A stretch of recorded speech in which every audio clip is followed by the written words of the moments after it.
are here at the ACC 2016 in Chicago on the behalf of the Cardiovascular Clinical Trials Forum, and we have the big pleasure today to have Dr. Rosenson with us to describe and to give more insights regarding the GHOST-3 trial that was presented yesterday as late-breaking trial. Well, thank you very much for the opportunity to discuss this very important trial. The GHOST-3 trial evaluated individuals who were intolerant to statins due to adverse muscle complaints. In this trial, which addresses a major healthcare burden in our society, affecting 15 to 20% of patients who are treated with statins, we took the approach of a rigorous design to challenge and de-challenge individuals with prior statin intolerance. In the first part of the GHOST-3 study, we put patients on atorvastatin 20 milligram or placebo, and then cross them over to placebo or atorvastatin 20 milligram daily. Only the individuals who could accurately identify whether they were on the statin were allowed to transition into Part B of the trial, which is a trial that included ezetimibe and evolocumab therapy. In Part A of the trial, about 42% of individuals correctly identified that they were on a statin compared to muscle events that were at 25% of people on the placebo. Although this doesn't sound like a large difference, many of these individuals had previously severe muscle problems requiring hospitalization, emergency room visits. There was a lot of anxiety, a lot of concern. Of course, when we're dealing with symptoms versus an objective test, that also raises another challenge.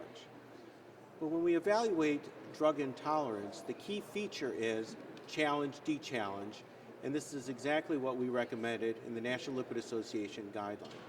In the second part of the study, evolocumab, Repatha, was better tolerated than ezetimibe or Zetia in terms of muscle adverse events and discontinuing therapy due to statin-associated muscle complaints. And of course, there was a much better LDL cholesterol lowering in people on evolocumab versus ezetimibe.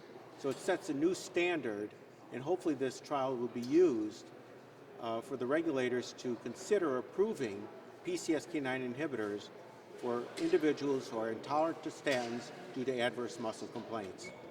So Dr. Rosenson, thank you so much for this very detailed description of the GHOST-3 trial. Another question. The primary endpoint of the GHOST-3 was a surrogate endpoint, which was the reduction in LDL from baseline to at 24, or between 24 and 26 weeks. PCSK9 inhibition was associated with a very deep reduction in LDL.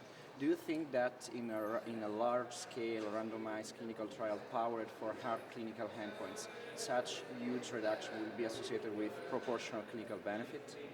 Well, first I'll make this point.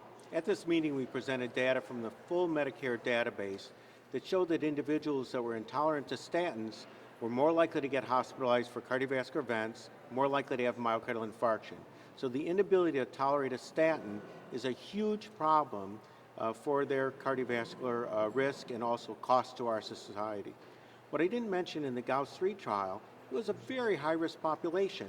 The average LDL cholesterol was in excess of 200 milligram per deciliter. And these individuals have multiple other risk factors, putting the aggregate risk quite high. So the question about whether you can reduce cardiovascular events will remain until we complete the randomized clinical trials. And at least at the end of 2016, we'll have the results of the Fourier trial, 2017 the Odyssey outcome trial, and then soon to follow after that will be Spire 1 and Spire 2. So the major companies, sponsors who have PCSK9 inhibitors are engaging in very large outcome trials, and we'll clearly know whether this is a viable strategy or not only for the statin intolerant patients, but for all very high-risk cardiovascular patients. This certainly will represent an excellent option for our patients with such kind of problem. Another question, this same meeting, the results of the HOPE trial have been presented, showing great results with statin use in intermediate risk patients. How do you see in the context of the HOPE trial, how do you put in the context of the HOPE trial, the GHOST trial? So the HOPE trial used rosuvastatin versus placebo. And one of the great advantages, it was a low-risk population with an average LDL cholesterol somewhere around 127 milligram per deciliter. The placebo group had an event rate of 4.8%.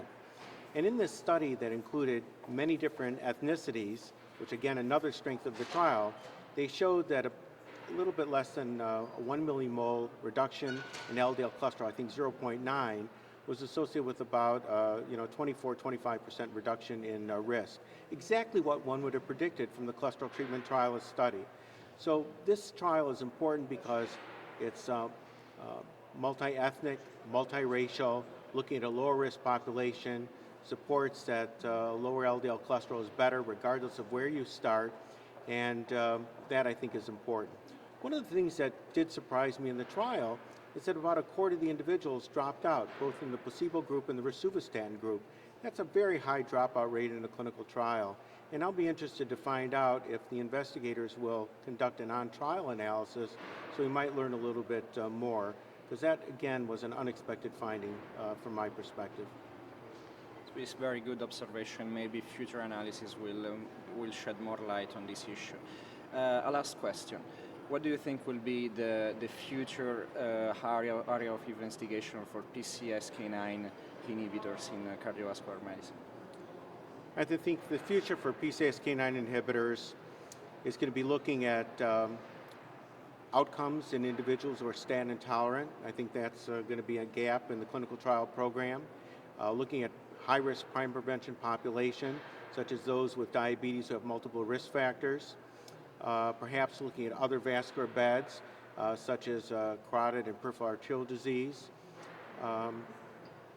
Studies in children over a longer period of time might be some of the areas where we consider evaluating PCSK9 inhibitors. Thank you very much for your comments, Dr. Rosenson. It's been a pleasure to be with you. Good. Thank you. See you next ACC 2017.